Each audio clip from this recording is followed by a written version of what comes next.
suis devenu millionnaire à 20 ans. Être millionnaire, c'est un état d'esprit.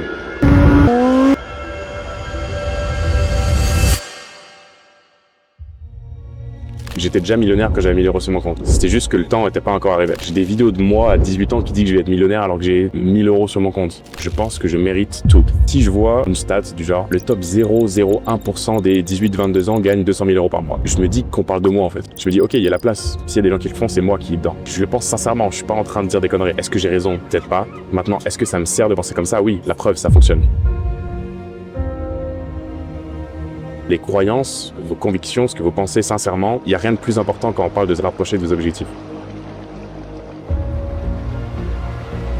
Toi, par exemple, tu peux avoir tout ce que tu veux. Tout ce qu'il faut, c'est faire un plan, le voir sincèrement et le croire vraiment et exécuter pour se rapprocher de l'objectif. Donc tu le vois, toi au début, personne d'autre le voit, tu vois, c'est juste ta vision des choses et tu forces la vision de ta réalité à se faire accepter par les autres. Parce qu'au bout d'un moment, ils seront forcés de le voir, tu vois. J'avais ce truc, moi, dans tous les cas, ma vie, elle va être bien, il va se passer quelque chose, mais si tu branles rien, il va rien se passer. Si rien change de ton côté, genre tes habitudes, rien va changer. Ta vie va rester la même. Il n'y a personne qui va venir te sauver.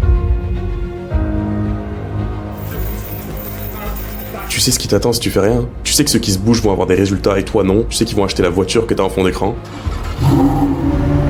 La chose la plus importante qui m'a permis d'atteindre ces résultats un peu hors normes, c'est de ne pas accepter la norme en fait. Faut que tu prennes une décision consciente de ce que tu veux vraiment. Tous les résultats exceptionnels viennent d'une obsession. Tous les athlètes pro, qui vous voulez, qui n'était pas obsédé par ce qu'ils faisaient. C'est le mot qui revient le plus souvent. Kobe, McGregor, Michael Jordan, peu importe.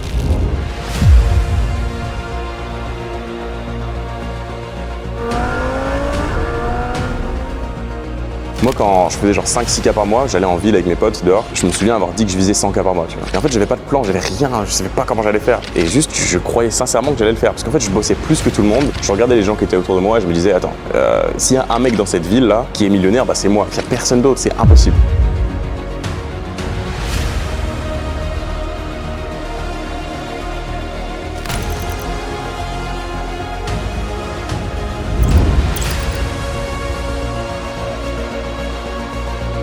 Peut-être tu regardes ça, t'es en cours, t'as de la chance, arrête de sociabiliser, soit le mec bizarre, on s'en bat les couilles, dans tous les cas.